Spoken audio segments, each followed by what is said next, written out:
Я обращаюсь к администрации клуба Б1. Мужики, ну вы вообще что ли охренели, блин? Всякое бывало, ну там нойз через S писали. Но что на этот раз у вашего дизайнера с глазами? Он провалил этот экзамен однозначно. Я не знаю, даже это грустно или ржачно. За что он каждый месяц получает бабок пачку? Афишу, видимо, придется слегка испачкать. Не плакат, а беда. Во-первых, дата не та. Ладно, сейчас исправим, дай баллон сюда.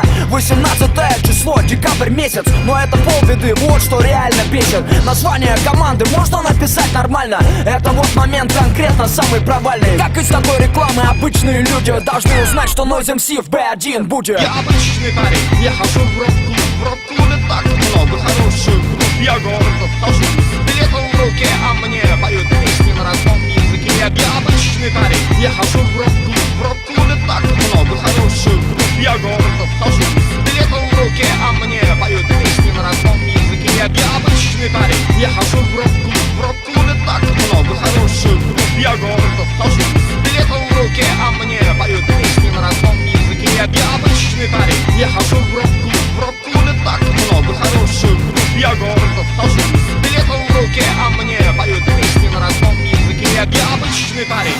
Вань, Короче, художник ты что ли, блядь? Документы все быстро предъявили. слушай, возьми мой стол, дай кассету быстро.